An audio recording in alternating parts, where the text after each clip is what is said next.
INA Podcast.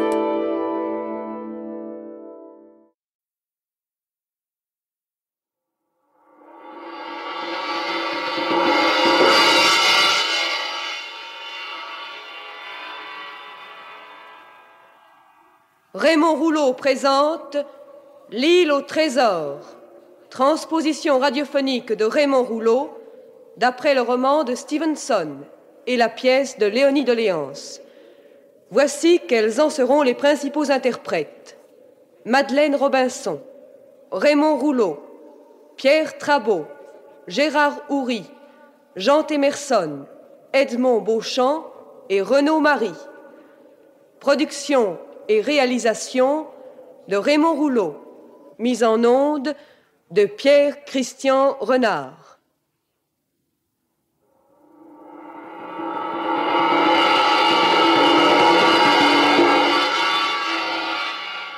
Troisième épisode, secret à bord de la goélette, l'Hispaniola. Je ne relaterai pas tous les détails de cette traversée. Elle fut franchement heureuse. Nous eûmes un peu de gros temps, grâce à quoi la goélette se révéla un bon navire. Les hommes de l'équipage étaient de fins marins et le capitaine connaissait son affaire à fond. Mais avant que nous l'abordions à l'île au trésor, il se passa 2 ou 3 choses qui méritent d'être rapportées.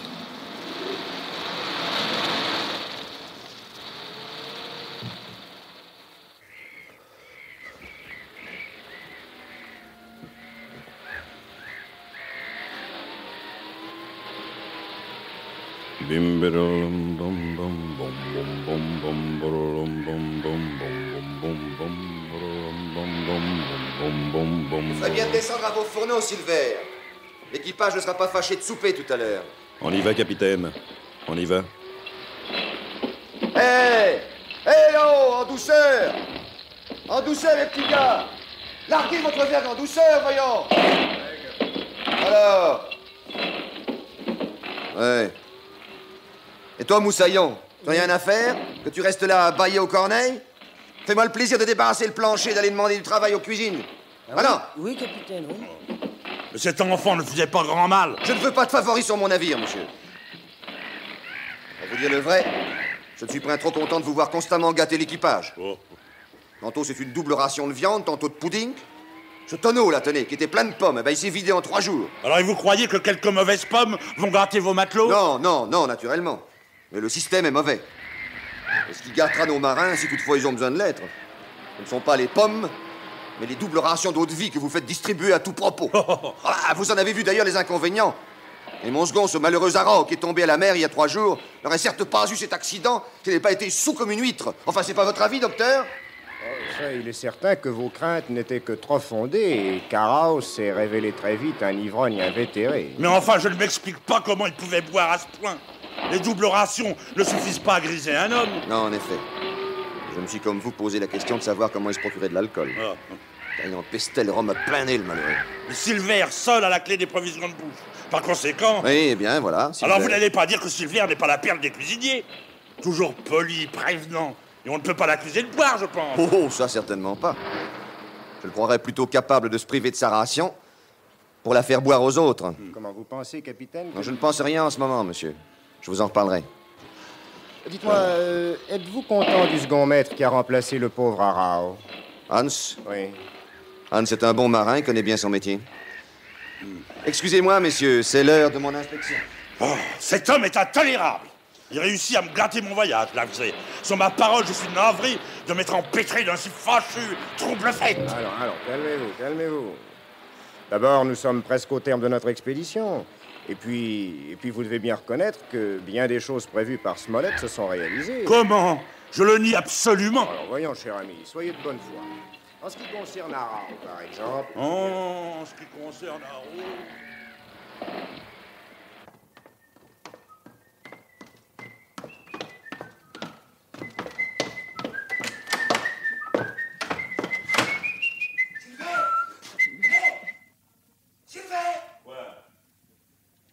Tiens.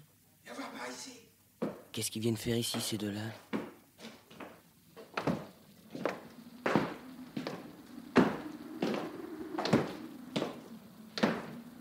qu'il y a? Alors, qu'est-ce qu'on fait? Bah, tu vois bien, Anderson. Ah bah, on va dîner dans un quart d'heure. Ne fais pas l'idiot, quoi. Le coup de chien, c'est pour quand? Pour mon compte, je commence à en avoir assez du capitaine. Et à faire de l'exercice ici comme sur une canonnière. Il me tarde de coucher dans la grande cabine et de goûter leur vin fin et puis tout le reste. Allons. Alors t'as pas de plainte, je crois. Pourquoi que je vous prive guère de rhum, non? C'est vrai, mais nous voici bientôt arrivés, il est temps d'en finir. Alors, quand? Quand? Oui. Bah, je vais te le dire. Ça sera le plus tard possible. Bah, comment? Nous avons là un excellent capitaine pour conduire le bateau. Hein? Ces gens-là possèdent la carte. Et nous savons pas où ils l'ont cachée. Et tu voudrais te priver de leur service? Mais ce serait stupide, mon petit. J'entends bien que Trelawney et le docteur nous déterrent le trésor et nous l'amènent bien tranquillement dans nos soutes. Hein? Puis pour le retour, nous verrons. Oh, vous êtes tous les mêmes, là, oui, vous êtes toujours trop pressés. Mais combien crois-tu que j'en ai vu de ces grands vaisseaux couchés sur le côté? Mais combien en ai-je vu de ces garçons hardis séchés au soleil sur le quai des Pendus? Si vous vouliez seulement m'écouter, mais vous rouleriez carrosse avant 6 mois. Voilà ce que c'est que les gentilshommes de fortune. Ah oui, ça, évidemment, ils mènent une vie rude, c'est vrai, ils risquent de se balancer un jour au bout d'une corde, mais ils mangent et boivent comme des coqs de combat. Et lorsque la croisière est terminée, ils ont des centaines de livres. Enfin, regarde-moi. J'ai mis de l'argent de côté. Et pourtant, on peut pas dire que j'ai pas un passé derrière moi. J'étais le bras droit du capitaine Flint. C'est quelqu'un, ça, il me semble. Je sais que t'es un homme, Silver. Et pour ma part, quand on m'a parlé de la chose, elle ne me plaisait pas pour la moitié du quart. Mais quand j'ai su qui tu étais... J'ai vu tout de suite que t'étais né pour être chevalier de fortune, toi. Tu me flattes, Silver. Oui, enfin, ça, c'est pas pour dire. Moi, j'ai le gosier sec. Tiens, attrape-moi donc une pomme dans ce tonneau-là. Une pomme, allons donc. Laisse les pommes au gamin et offre-moi donc un verre d'agneau. À ton aise, petit, viens avec moi.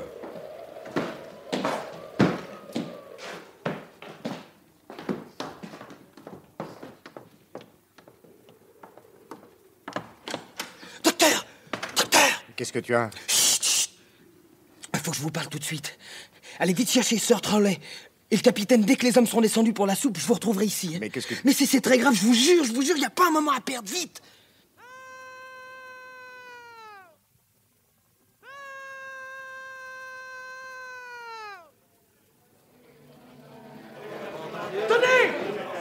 Tenez, regardez là-bas!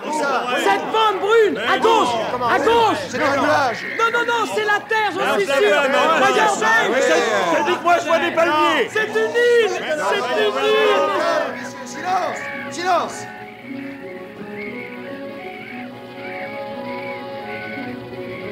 Quelqu'un de vous a-t-il jamais vu la terre qui est devant nous? Ouais, capitaine. J'y ai même abordé pour faire de l'eau avec un navire marchand où je servais comme cuisinier. Bien. Le mouillage n'est-il pas au sud, là-bas? Ah oui, précisément derrière l'îlot du squelette, comme on l'appelle. Le mouillage du capitaine Flint. Oui, cette île est un ancien repère de pirates.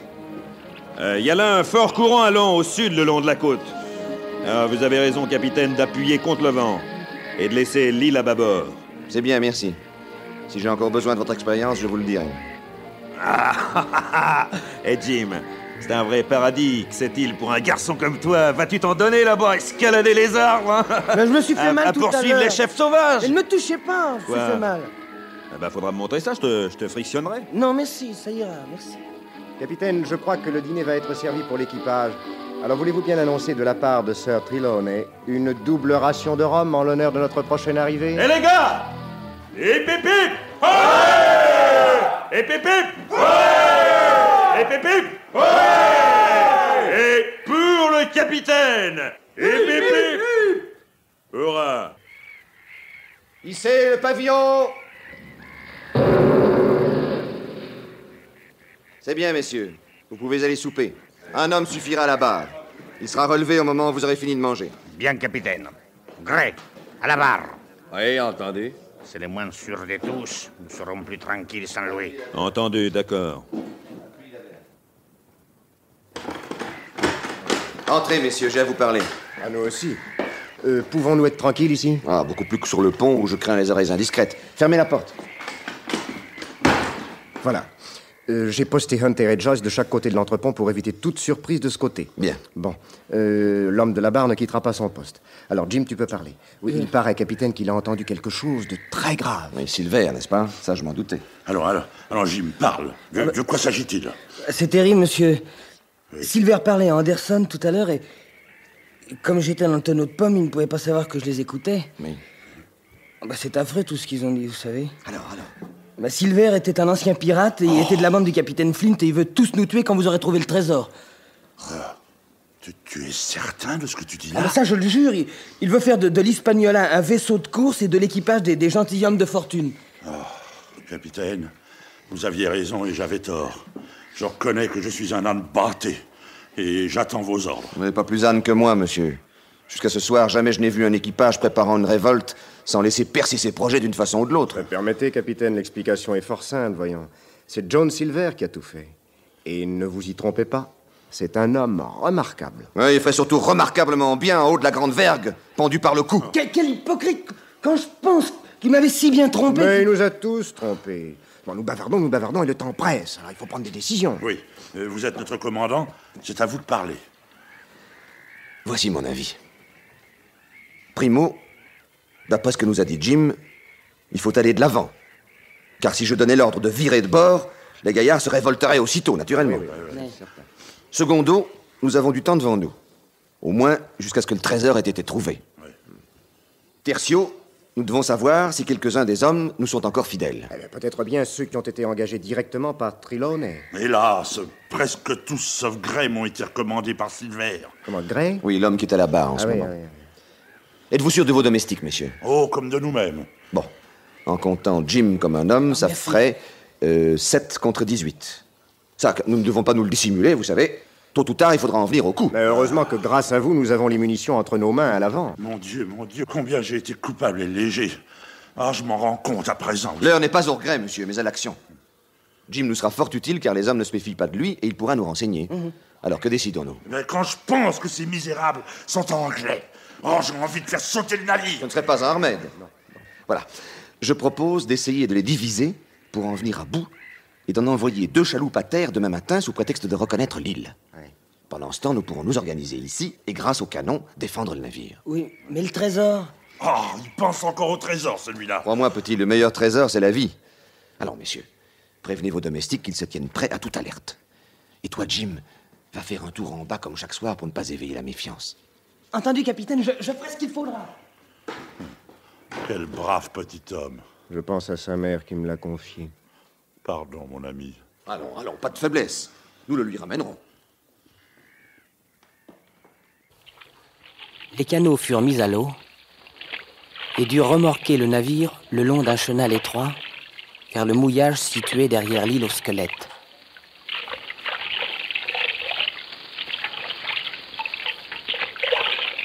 Nous arrivâmes juste à l'endroit où l'ancre était marquée sur la carte. Le fond était de sable fin. Le plongeon de l'ancre fit se lever des nuées d'oiseaux au-dessus de la forêt, mais en moins d'une minute, ils étaient calmés.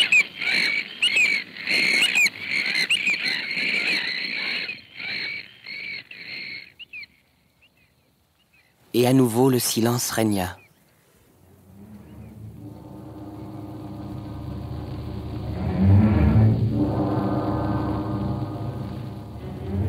Il n'y avait pas un souffle d'air. Une odeur singulière flottait sur le mouillage. Une odeur de feuilles et de troncs d'arbres pourris. Je remarquai que le docteur reniflait et reniflait comme quelqu'un qui tâte un œuf gâté. C'est alors que la conduite des hommes devint franchement menaçante. La mutinerie était suspendue sur nos têtes comme un ciel d'orage. Le capitaine s'en aperçut naturellement et très vite il rassembla l'équipage. « Mes enfants, dit-il. Nous avons eu une rude matinée. Sir Trelawney vient de me dire qu'il désire vous accorder une petite permission de la journée. Vous êtes tous fatigués, un tour à terre ne fera pas de mal à personne, n'est-ce pas? Les canots sont encore à l'eau, prenez-les. Vous pouvez tous profiter de la permission. Mais, messieurs, une demi-heure avant le coucher du soleil, je ferai tirer un coup de canon pour la retraite. C'est très bien, vous pouvez disposer. Hé, les gars, un moment. Qui de vous va aller à terre? Et qui va y rester? Mais que nous y allons tous, voyons, en voilà une idée. Eh, vous êtes stupides. Il faut que 6 d'entre nous restent à bord. Pourquoi? C'est comme ça, j'ai pas le temps de m'expliquer. Il a raison, voyons. Compris, n'est-ce pas? Alors, tu resteras ici avec Gray, Jack, Brown, Dorley, Jenkins. Moi, j'irai tâcher de reconnaître le pays. Alors, on embarque, les amis? Immédiatement, capitaine. Seulement, il y en a qui sont trop fatigués. Ils aiment mieux se coucher que d'aller à terre. Bon, très bien. À l'oreise. Vous voyez, docteur, ils sont prudents, les coquins. Ils ne descendent pas tous. Et vous, messieurs les domestiques, est-ce que vous descendez avec nous? J'en ai pas du tout envie. Cette île me pue au nez. Vous êtes tout à fait aimable, Mr. Silver, mais je repasse les rabats du docteur. Vous pourriez pas les repasser un autre jour, non? Je repasse tous les mercredis. Nous sommes mercredi, Mr. Silver. Ah, bon, alors dans ce cas-là... Allez, tu viens, Jim? Si je viens, je pense bien que je viens. Mais il faut empêcher Jim d'aller à terre, je ne veux pas... Mais laissez faire, ça leur donnerait l'éveil, voyons. Je suis certain qu'il n'arrivera rien à l'enfant pour le moment. Mais c'est criminel, on ne peut pas courir un risque pareil. Laissez-moi au moins prendre un canot et aller à terre avec eux. Attendez un instant, je vous dis. Attendez que nous nous débarrassions de cette fripouille. Joyce! À vos ordres, capitaine. Appelez les marins qui ne vont pas à terre et emmenez-les en bas pour leur offrir une forte ration de rhum. Vous entendez, je dis très forte, de la part de votre maître. Quand ils seront ivres, venez nous prévenir. Voici les clés des vins. C'est une tâche extrêmement aisée, capitaine, et je suis certain de la mener à bien sans difficulté. Messieurs, mon maître, le docteur Livesey, me charge de vous offrir une légère collation pour vous dédommager de votre repos forcé. Pouvez-vous avoir Nous voilà tranquilles pour un moment. Hunter, approchez. Il faut que vous teniez conseil avec nous. À vos ordres, monsieur. Oui, ça va bien, ça va bien. Alors, quelle est votre idée, capitaine? Eh, si nous avions seulement un souffle de vent, nous aurions pu mettre à la voile et ligoter vos 6 hommes. Ah, oui. Une fois ivres, ils n'auraient pas offert grande résistance.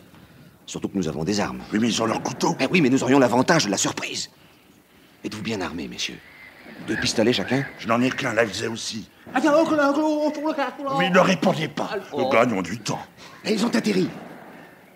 Attendez, passez-moi la lorgnette. Alors, je vois le premier canot débarquer. À présent, le second. Alors, Jim saute à terre. Ah, il s'enfuit à toutes jambes. Ah. Et Silver lui fait signe de revenir. Ah non, mais il ne s'arrête pas. Ah, quoi? Ah, ils ont lancé un couteau, les misérables. Ah non, mais il est hors d'atteinte à présent, ça y est. Mais pour combien de temps, par exemple? Non, je pars, il faut que je le rejoigne. Non, mais nous allons avec vous, la FZ, attendez. Oui. Sauf votre respect, ils sont tous ronds comme des bourriques, capitaine. Le moment est bien choisi. Joyce, vous êtes armé? Oui, j'ai 2 ou 3 pistolets, monsieur, mais je ne sais pas m'en servir. Eh bien, mon garçon, vous apprendrez. Vous êtes novice aussi, Hunter. Novice quand j'étais Garde-chasse. Alors. Il tire un lapin à 100 mètres. Oh, parfait. Oh, quelle odeur infecte arrive de la cale. Je ne garantis pas qu'il y ait des trésors dans l'île, mais je garantis bien qu'il y a la fièvre. Attention. Joyce, descendez. Et tenez un canot prêt à nous recevoir. Bien, capitaine. Mettez-y des munitions et quelques boîtes de conserve, n'est-ce pas? Certainement. Hunter, placez-vous ici. Oui, c'est bon. Trelawney, là, docteur à côté de moi. Oui, voilà. Il s'agit de sauver Jim maintenant sans perdre une minute, messieurs. Attention. Hans!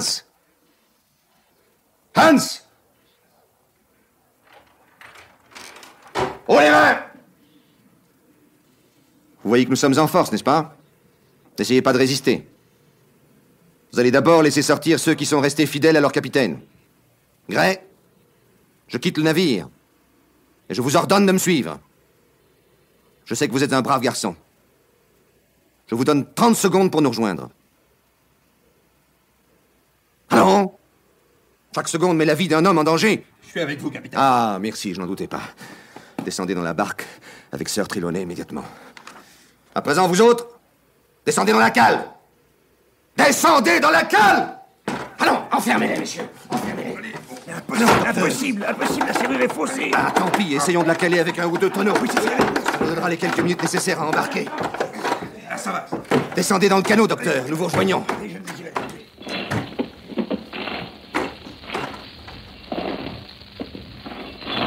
Messieurs, aux avirons. Oh. Hisse. Oh. Hisse. Oh. Hisse. Oh. Hisse. Oh. Hisse.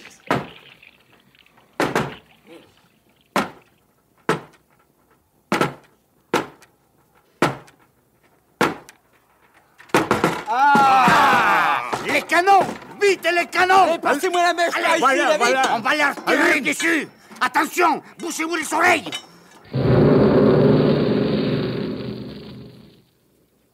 De mon côté, dès que j'eus touché terre, je courus tout droit devant moi jusqu'à ce que je n'en puisse plus. L'île était inhabitée. J'errais çà et là parmi les arbres. Je vis quelques serpents. Puis je m'enfonçai le cœur battant dans la forêt vierge.